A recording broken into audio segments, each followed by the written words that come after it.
convidá-los a pensar na palavra de Deus nesses próximos minutos, querendo Deus, em Colossenses capítulo 3. Abra, por favor, a palavra de Deus em Colossenses capítulo 3.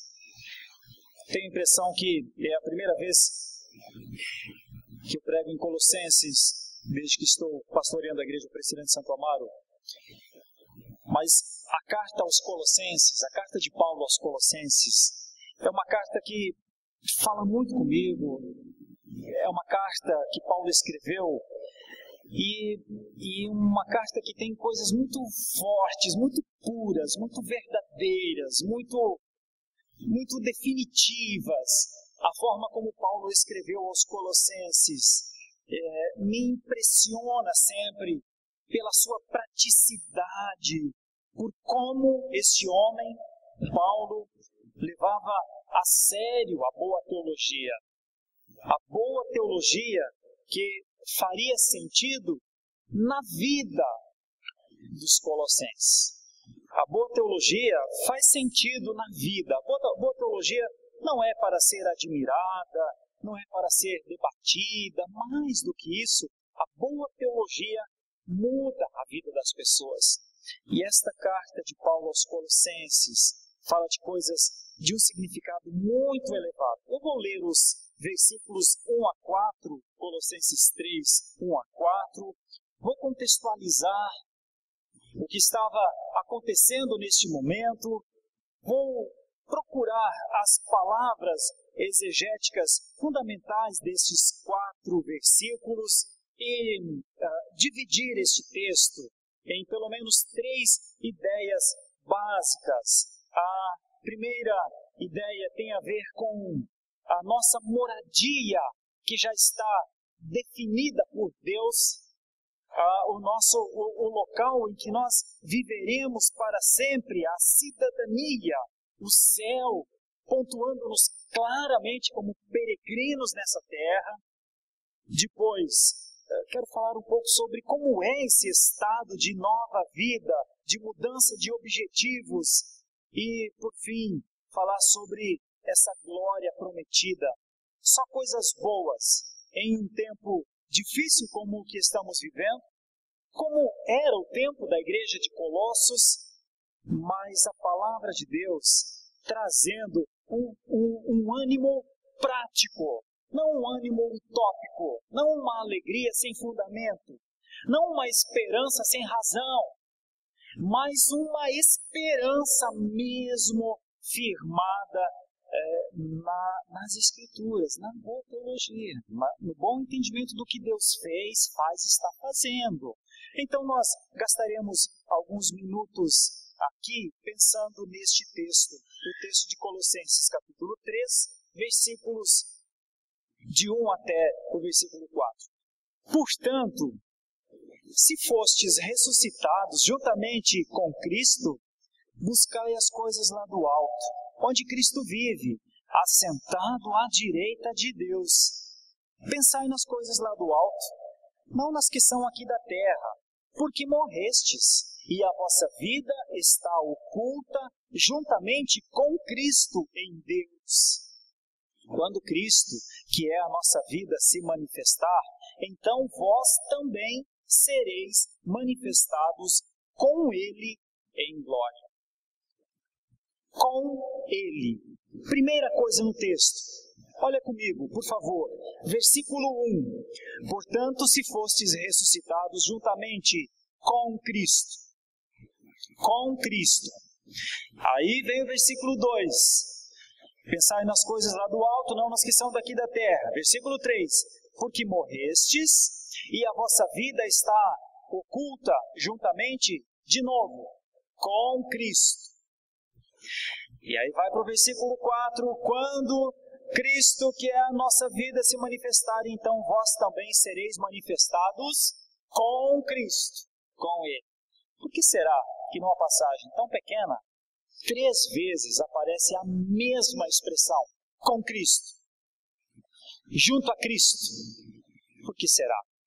Aí nós podemos entender o contexto do que a igreja de Colossos passava. Essa carta foi escrita por Paulo, mas, curiosamente, Paulo nunca foi a Colossos. Não evangelizou nenhuma pessoa nessa cidade. Quem fez esse trabalho foi um amigo dele, chamado Epáfras, que em algum momento Paulo, inclusive, agradece a este amado irmão Epáfras, que seguiu o exemplo do ministério de Paulo em Éfeso, e então ele fez um trabalho tão bonito na cidade de Colossos, tão grande. Tantas pessoas chegaram à fé pelo trabalho de Epáfras em Colossos, que quando Epáfras se encontra com Paulo, novamente, depois de algum tempo, ele começa a falar acerca de como está a igreja em Colossos. E aí vem o grande desafio, e possivelmente Epáfras trouxe a Paulo preocupações. Bom, quais eram as preocupações da igreja em Colossos? Vamos para um contexto ainda mais profundo. Essa região chamada Frígia, onde estava Colossos, antes da chegada do cristianismo, antes da chegada do anúncio do Salvador, antes da chegada do anúncio da eternidade, da manifestação do amor de Deus em Jesus Cristo, obviamente, ninguém sabia nada de Jesus. Então essa região era devota, ou completamente imersa num tipo de misticismo de uma deusa, chamada deusa Cibele. E essa mitologia grega era mudando, que pode ser mudado, obviamente, para os dias atuais, mas era uma forte ênfase na astrologia, mudando, que pode ser mudado da astrologia dos dias atuais. Nos dias atuais, a astrologia tem muito a ver com pretensos signos e outras coisas assim. Mas a mitologia grega era muito enraizada nessa questão estrelar, nomes de estrelas, nomes de elementos cósmicos. E tinha uma ideia em Colossos que quanto mais se venerava essas divindades, quanto mais se desenvolvia a questão mística do sentir, eu estou em harmonia com o universo, quanto mais se desenvolvia esse tipo de sentimento, mais era uma pessoa do bem, mais o cidadão era considerado um homem bom. Quanto mais a pessoa estivesse desenvolvida espiritualmente, mas, de novo, esse espiritualmente não tinha a ver com o Espírito Santo de Deus, mas quanto mais ela estivesse inserida nesse mundo cósmico, quanto mais ela estivesse vivendo as experiências das mitologias pagãs, mas desde que fosse piedosa, desde que vivesse, de novo mudando, que pode ser mudado, porque a verdadeira piedade é ser obediente às instruções do nosso Deus. Mas era uma ideia assim, se a pessoa fosse iniciada nesse tipo de espiritualidade, então ela era considerada uma pessoa boa, uma pessoa digna, uma pessoa confiável. E esse nível de espiritualidade, quando Epáfras volta a conversar com Paulo, ele diz, vou parafrasear obviamente, mas ele diz assim, olha, foi anunciado Cristo, foi anunciado o Salvador, foi anunciado a ressurreição, foi anunciado que fé em Cristo é o suficiente, mas tem alguma coisa em Colossos, tem alguma filosofia em Colossos, tem um jeito de pensar na igreja em Colossos que parece que Cristo não é suficiente. Que parece que precisa desenvolver essas outras coisas, chamadas de rudimentos do mundo. A expressão rudimentos do mundo aqui em Colossenses tem a ver com práticas pagãs, mas práticas espiritualistas. Uma espiritualidade, como por exemplo uma meditação, Espiritualidade, como talvez uma contemplação de um monte maravilhoso. A espiritualidade de viver a herança da ideia da proteção da deusa Cibele. Uma espiritualidade aguçada, desenvolvida. E essa é a preocupação que Epáfras traz. E Paulo se preocupa demais com isso. Por quê? Porque Paulo é um dos apóstolos mais objetivos que tem. Então não há voltas, não há círculos, não há... Paulo vai direto. A grande diferença de Paulo para com a filosofia grega, a filosofia helênica, os conceitos todos da mitologia grega, os conceitos todos da filosofia helênica, a diferença é que Paulo diz assim: eu me esqueço das coisas que ficaram para trás e prossigo para o alvo, para o prêmio da soberana vocação. Eu olho para o que está diante de mim. Eu olho para as coisas que diante de mim estão. Eu ando aqui e eu vou por aqui. Enquanto os filósofos, enquanto a maior parte das instituições de pensamento da época, ao invés de serem em forma de seta, ao invés de serem objetivas, elas eram cíclicas. Então, quase todo o pensamento helênico da época era cíclico, ruminante, era indo à frente, mas retornando para laborar, pensar de novo. E então o progresso de Paulo é muito maior, porque ele segue obstinadamente para frente. Ele caminha com um objetivo fixo na sua mente, alcançar o prêmio da soberana vocação. Mas veja a tristeza de Paulo no momento, e a preocupação de Paulo no momento em que Epáfras diz: foi anunciado isso, Paulo. Foi anunciado essa simplicidade, foi anunciado essa direção, foi anunciado isso com convicção, Paulo. Mas a igreja parece não se contentar. A igreja volta aos rudimentos do mundo. A igreja em Colossos volta a pensar como os helênicos. A igreja, ao invés de ser como uma seta ao alvo, disparada, sem poder retornar, ela é como um fio de arame cíclico, que você estica aquele rolo de arame e você vê todas as voltas ali. Essa era uma das motivações para Epáfras despertar em Paulo uma carta. E então Paulo escreve o capítulo 1 da carta aos Colossenses. É Paulo dando graças a Deus pela vida deles. Paulo intercede por eles. E ainda no capítulo 1, do versículo 15 até o versículo 23, Paulo começa a falar que se há um louvor a ser dado, não é para culto de anjos ou de seres angelicais, que fazia parte da mística colossense.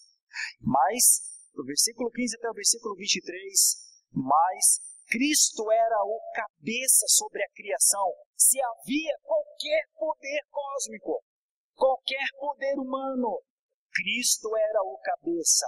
E mais, do versículo 18 ao versículo 20, Colossenses 1, 18 a 20, que Cristo era o cabeça da nova criação, que Cristo tinha um propósito de reconciliar pessoas. Não necessariamente reconciliar a cidade de Colossos. Não necessariamente reconciliar a província da Frígia. Mas reconciliar pessoas. Cristo, no seu propósito, estabelece Paulo, que do capítulo 1 até versículo 24, até o capítulo 2, versículo 7, vai falar do seu ministério. É como Paulo dizendo: por isso eu me interesso por vocês. Eu me interesso pela igreja de Colossos, porque eu sei que Cristo tem objetivamente um povo para ministrar em suas vidas, para dirigir suas vidas. E dirigir a vida em Colossos implicava abnegação, implicava mudança, implicava abandono da idolatria. Implicava o abandono da cultura mística. Essa é a teologia prática de Paulo aos Colossenses. O capítulo 2, no versículo 8 até o versículo 23, Tem uma das coisas mais bonitas já escritas na palavra de Deus: a suficiência de Cristo. É Cristo e chega.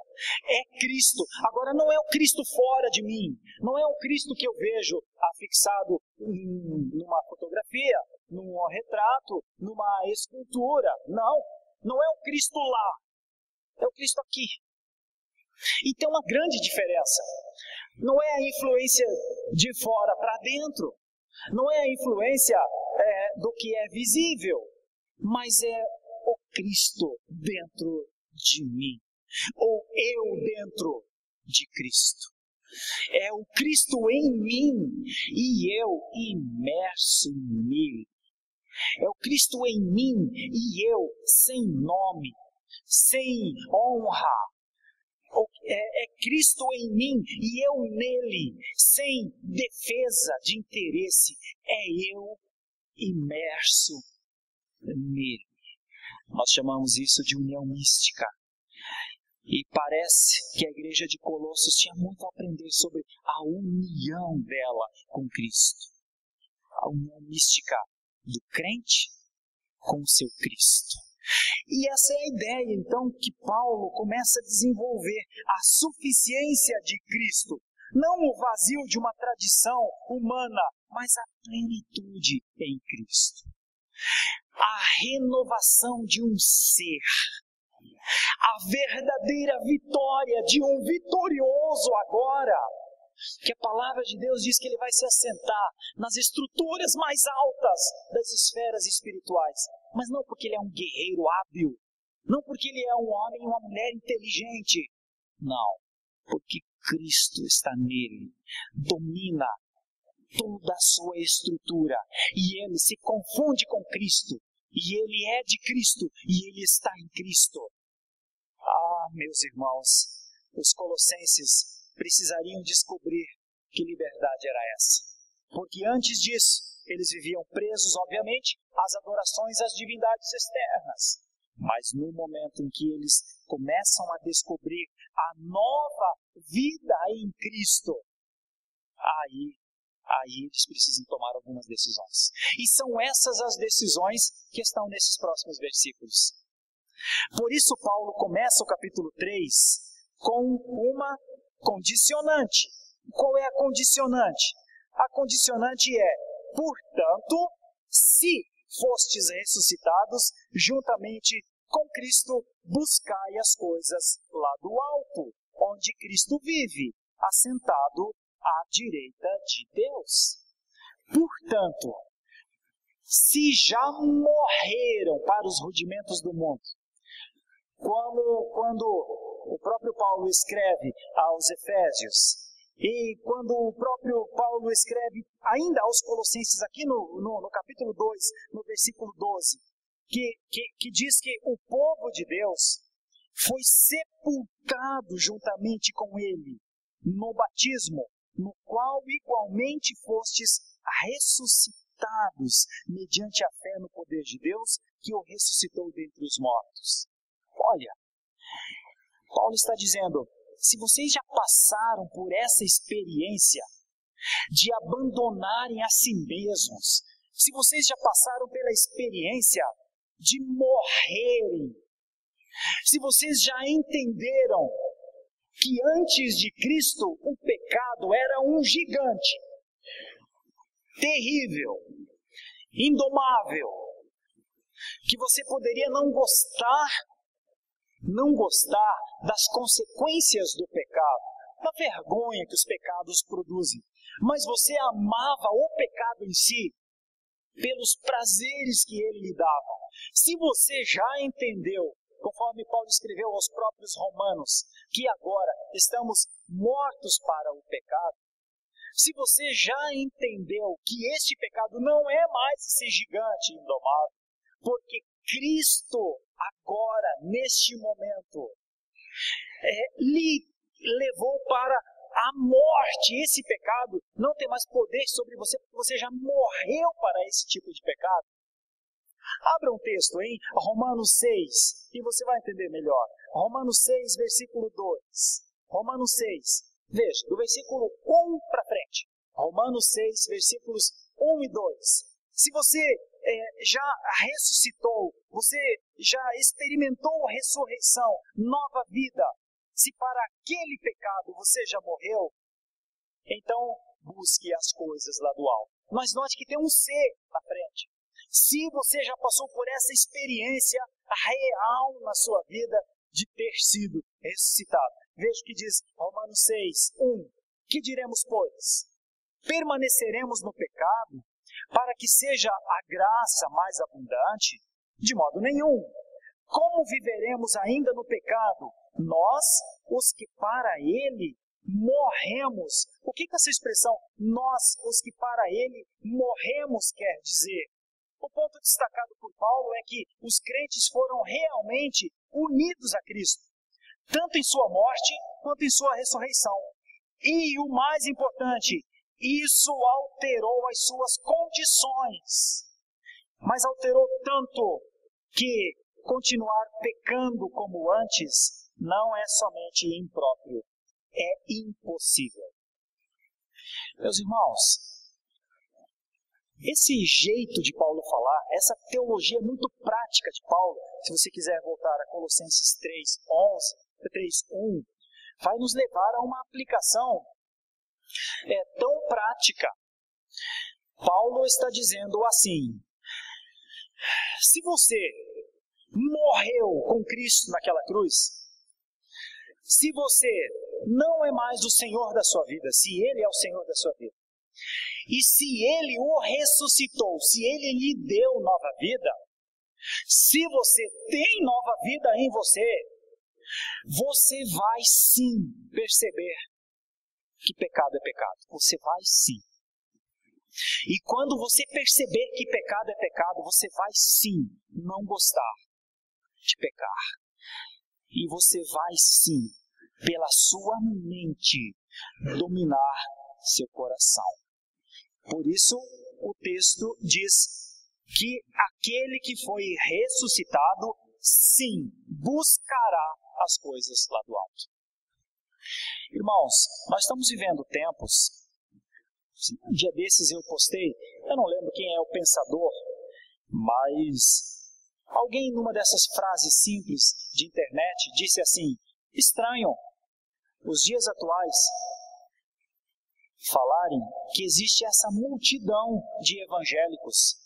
Talvez a maioria deles não conhece o evangelho. E aí eu pergunto, como é que alguém pode ser um evangélico sem conhecer os evangelhos? Como é que alguém pode ser um evangélico sem conhecer a boa nova? Como é que alguém pode se denominar um evangélico sem antes pensar nestas coisas, como diz a Escritura, a morte e a ressurreição de Cristo e nossa união com Ele? Então, eu chego a uma conclusão perigosíssima para nós líderes, é que talvez nós líderes, e eu estou falando em termos de Brasil e talvez em termos de mundo, é que nós líderes estamos aceitando pessoas dentro de nossas igrejas que ainda não foram transformadas. Se este pensador, não tenho certeza se foi John MacArthur ou Paul Washer, um deles, que disse: é estranho que um número tão grande de pessoas se denominam evangélicos, mas tão poucos leiam o evangelho ou entendam do evangelho. Como líder, a primeira coisa que eu penso é numa meia-culpa. Olha, são tantos os que estão dentro das igrejas, que se dizem evangélicos, mas que não conhecem verdadeiramente o evangelho, uma das culpas é nossa. Ao aceitarmos, ao recebermos, mundialmente falando, inúmeras e inúmeras levas dentro das nossas igrejas que ainda não morreram. E se eles ainda não morreram com Cristo, se eles ainda não se auto-abandonaram, se eles ainda não abriram mão, então eles também não ressuscitaram. E se eles não ressuscitaram, se eles não têm essa vida que Jesus disse, eu vim para que tenham vida e vida em abundância, eles também não vão conseguir buscar as coisas lá do alto. Porque é uma questão de cidadania. É uma questão de buscar as coisas da nossa pátria. Olha, se a igreja diz que eu sou um peregrino, que nós somos peregrinos nessa terra, mas eu não me sinto um peregrino, então eu moro aqui, vivo aqui, amo esse lugar, e aqui é minha pátria. Que história é essa de peregrino? Que história é essa de a minha pátria está nos céus? Minha pátria está aqui. Mas isso tem uma implicação. E a implicação é das mais duras que a palavra pode trazer.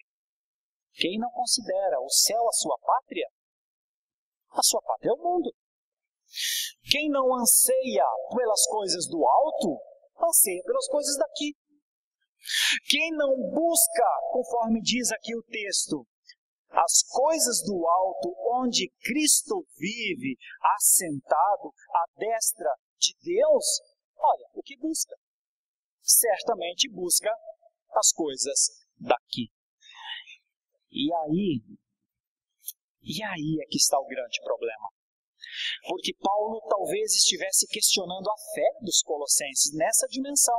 Colossenses, Cristo não foi anunciado? Foi. Não foi dito que só Cristo é o suficiente? Foi.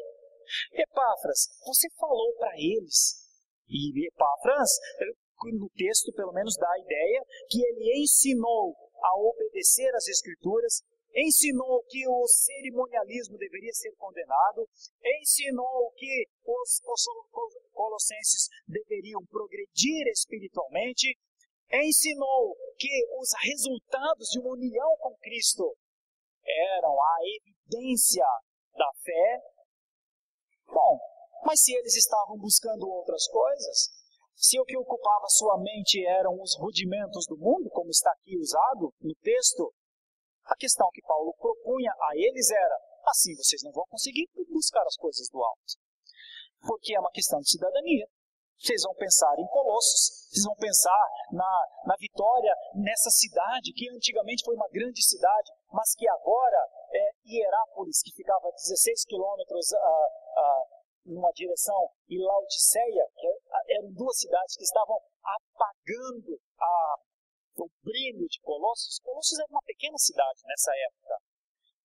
Se vocês estão mais comprometidos com o sucesso da cidade, se vocês estão mais comprometidos com os planos para as vidas de vocês em Colossos, é muito simples. Vocês não vão conseguir pensar nas coisas lá do alto, não vão mesmo. Porque vocês são cidadãos de Colossos, então. Mas o grande desafio de Paulo, na condicional, se, portanto, se fostes ressuscitados juntamente com Cristo, então busquem as coisas lá do alto, onde Cristo vive e está assentado à direita de Deus. Olha, e alguém poderia dizer, pastor, mas quais são as coisas lá do alto? O contexto nos ajuda a pensar. Uma das coisas era a chamada sensualidade. E a sensualidade nesse contexto, lá em Colossos, era uma ideia de fartura, satisfação da carne, o saciamento dos desejos da carne, era se sentir bem. Era se sentir bem. Como é que os colossenses se sentiam bem? Eles se sentiam bem achando que os deuses estavam a seu favor. Eles se sentiam bem desenvolvendo a sua mística espiritualista, que dava a eles um tipo de honra. E Paulo diz, olha, isso é sensualidade, e esta sensualidade deve ser abandonada. Porque essa sensualidade não tem a ver com as coisas onde Cristo vive. Essa sensualidade tem a ver com o reconhecimento que vocês querem ter em Colossos. Então, a primeira coisa que esse texto nos ajuda a pensar é que nessa questão de cidadania, nós precisamos nos lembrar constantemente, como numa virada de ano, que nós somos peregrinos neste lugar. Andantes, viajantes. Nossa pátria não é essa. Nós vivemos aqui para testemunhar. Nós vivemos aqui para enfrentar os dias mais difíceis, mas o nosso prazer está no Senhor, na sua lei. Eu li o Salmo 1 no começo do culto. O nosso prazer está nas instruções de Deus. A lei que sacia nossa alma é o que Deus tem falado para nós, e não as circunstâncias do nosso presente. O versículo 2 reforça essa ideia. Pensai nas coisas lá do alto, não nas que são aqui da terra, porque morrestes, e a vossa vida está oculta juntamente com Cristo em Deus. Irmão, aonde está a nossa vida? O que é ressurreição para nós? A ressurreição para nós é algo que está por acontecer ou nós já ressurgimos? A ressurreição para nós, presbiterianos, reformados, é algo que só acontecerá na segunda vinda de Cristo? Ou nós já passamos por uma ressurreição? Pois eu vou lhes dizer, se você tem uma nova vida, se Deus em Cristo colocou uma nova vida em você, você foi levantado dos ossos secos do vale. Se você foi alcançado, se o sopro do Espírito Santo, porque Deus vive em nós pelo Espírito Santo, o sopro de Deus, o Espírito Santo entrou em nós e nos deu vida, então agora as nossas ações são de alguém que reviveu, ou que viveu, porque estávamos mortos. E o que é isso, senão um ressurgir? O que é isso, senão um se levantar? O que é isso, senão um viver verdadeiramente? Começar verdadeiramente a viver. Bom, mas talvez os colossenses não tivessem essa noção, não conseguissem buscar as coisas lá do alto e continuavam a buscar as coisas aqui da terra, porque eles não entendiam que a sua vida tinha sido jogada, tinha sido lançada para dentro de Deus. É isso que o texto está dizendo. Sabe o que aconteceu com o cristão, com nós, os cristãos, com a igreja cristã? Sabe por que essa igreja não é destruída? Sabe por que essa igreja não é detonada pelos poderes? E são grandes os poderes, eu posso citar pelo menos dois. Pelo menos dois.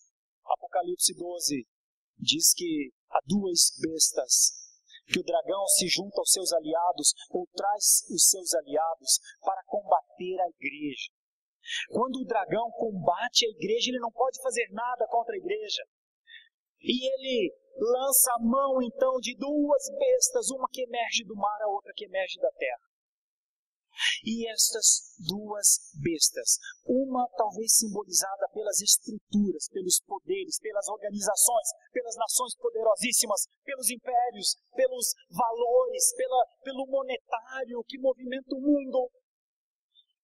E a outra besta simbolizada pela falsa religião, pelos falsos profetas, pelos enganadores, pelos lobos em forma de cordeiro.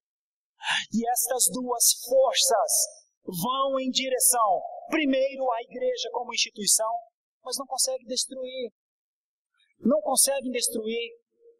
Depois, essas duas forças vão para os filhos da mulher, que a mulher simboliza a igreja em Apocalipse 12, se direcionam aos filhos, aos descendentes da mulher. E nenhuma das duas bestas consegue destruir. Por quê? Onde está a explicação? A explicação é porque nós, a igreja, somos muito resistentes. A explicação é porque a gente sabe o que é a besta 1, a gente sabe o que é a besta 2, a gente sabe como é que a primeira besta age e a gente se defende da segunda besta com maestria. Eu digo que não. Eu digo que não.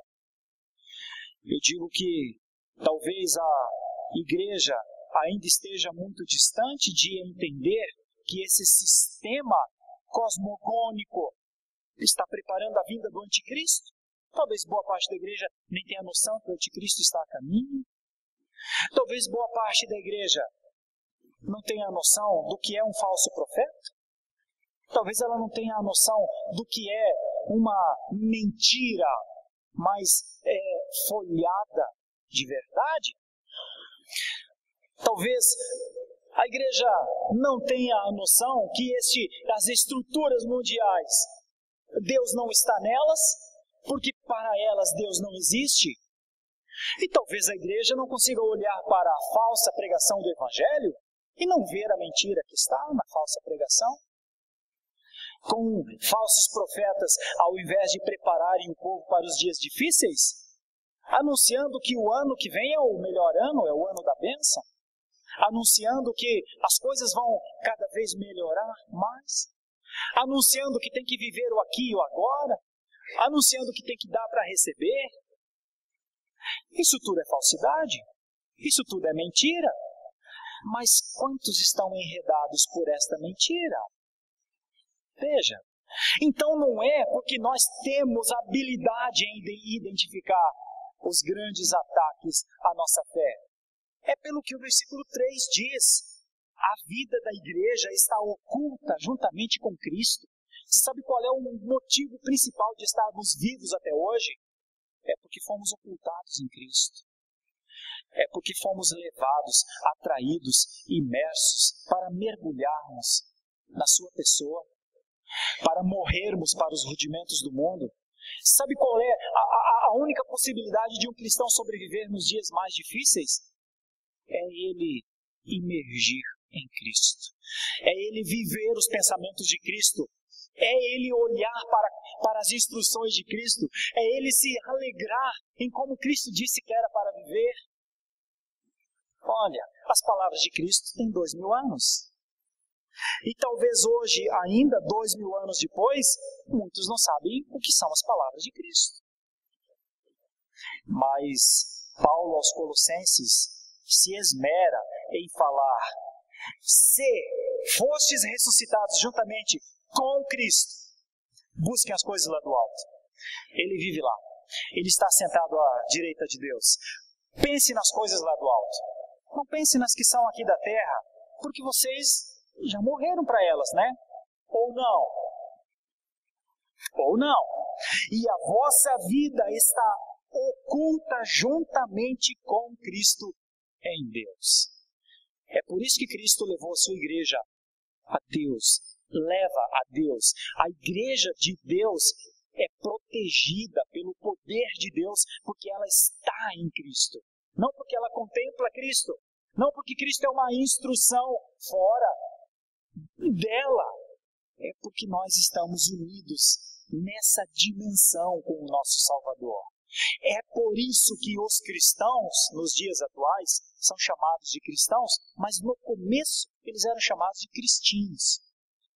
E eles eram chamados de cristinhos em Antioquia porque eles repercutiam as palavras de Jesus, as práticas de Jesus, os ensinamentos de Jesus, porque as suas ações apontavam para Jesus, a ponto de toda a estrutura macroeconômica e social da época falar: eles são tão diferentes do mundo porque eles agem de acordo com o mestre deles.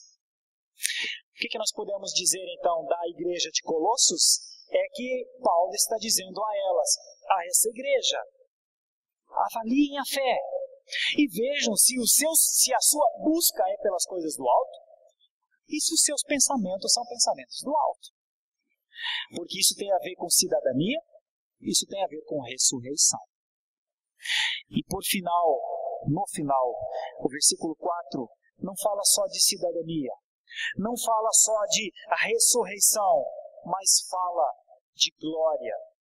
E, irmãos, eu tenho que tomar cuidado para não me emocionar quando falo de glória, quando penso em glória. Porque as expressões voltadas à glória são sempre tão intensas, tão profundas. Veja o que diz o versículo 4. Quando Cristo, que é a nossa vida. Então note as expressões muito fortes. Por 3 vezes nós temos a mesma expressão: com Cristo. Versículo 1, com Cristo. Versículo 3, em Cristo. Versículo 4, né? Oculta, a vida oculta com Cristo. Agora olha o que o versículo 4 então vai dizer. Quando Cristo, que é a vida.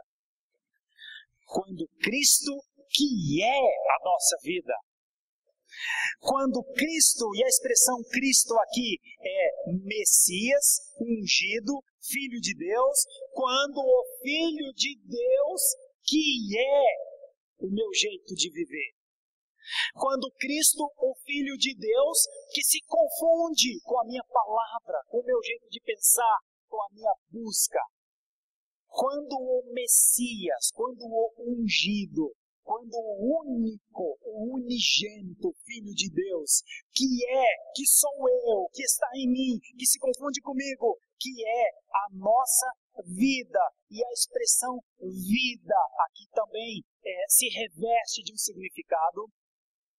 A expressão para vida aqui não tem a ver com a vida cronológica, a vida que vai do nascimento de nossa mãe até a sepultura, mas a expressão vida aqui tem a ver com exatamente aquela vida que Jesus veio trazer, vida em abundância, é o termo grego zoe.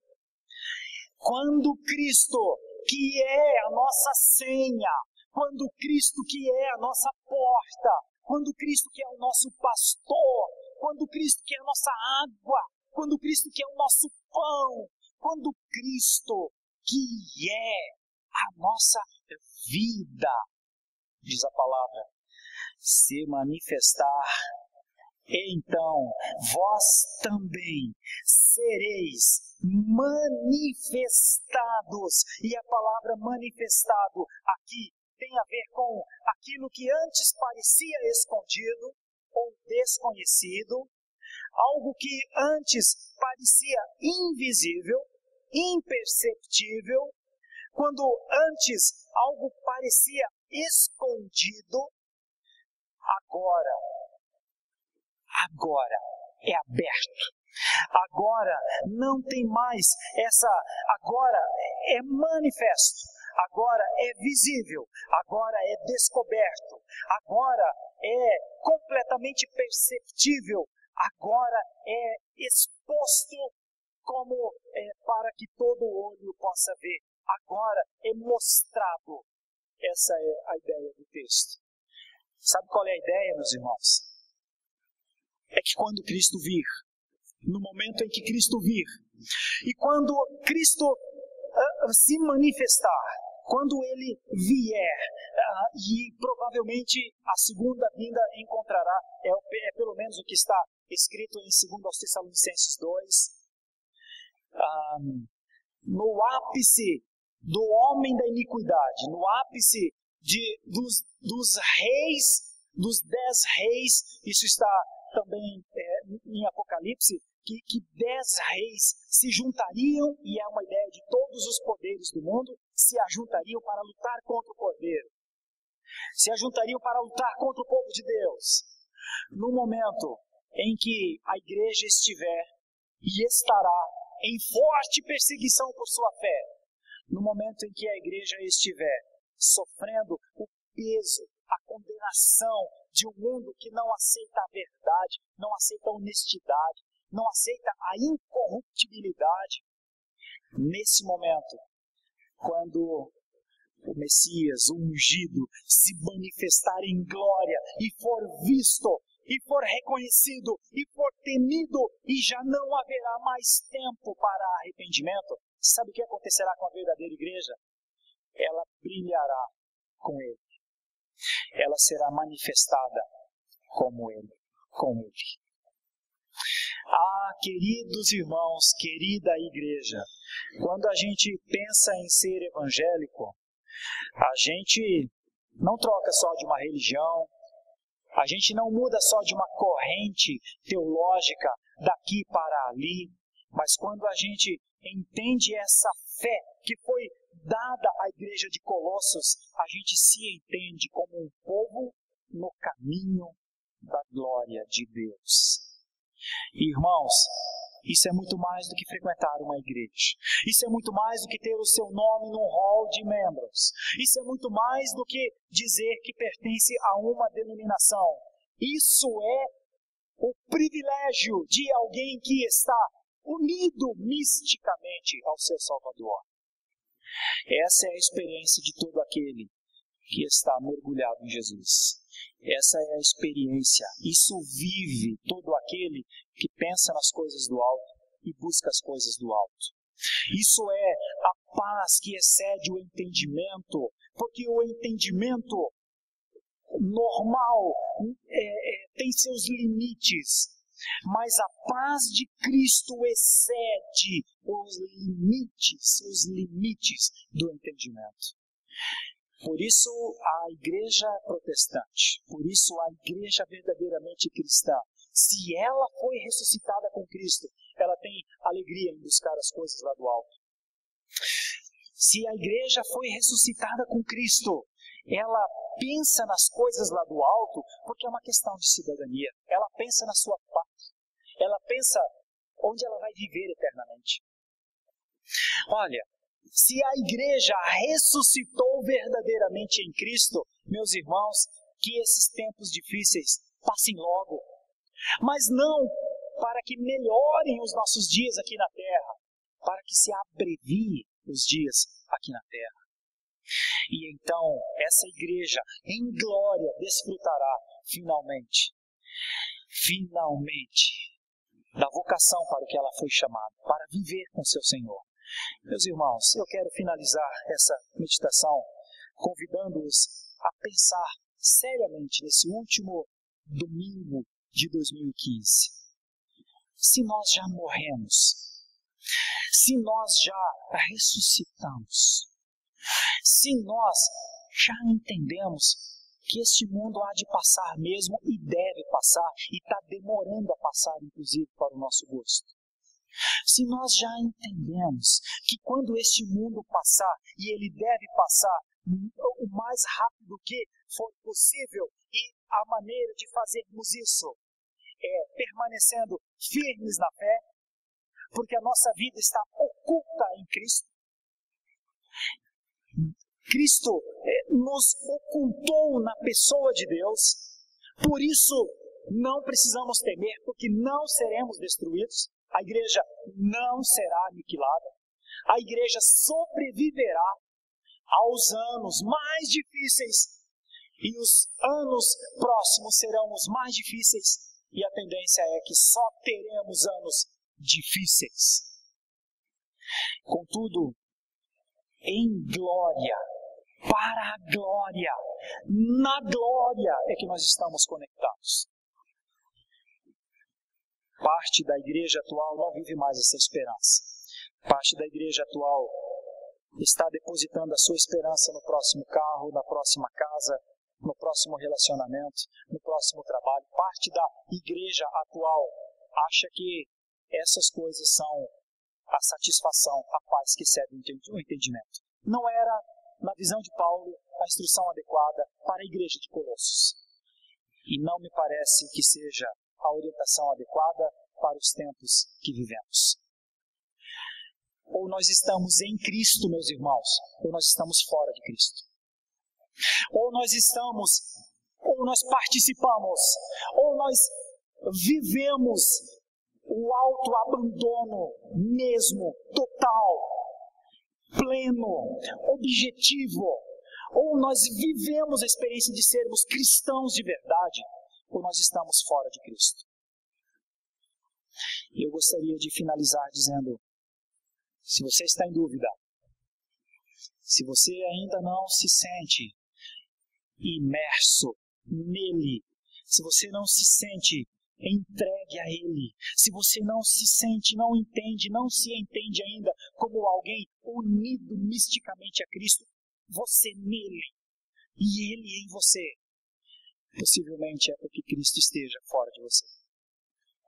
Possivelmente é porque você sabe que Cristo existe, mas ele ainda não ocupa os seus pensamentos, ainda não ocupa a sua vontade, ainda não dá a satisfação, o prazer, a plenitude, a graça, a paz que ele veio dar.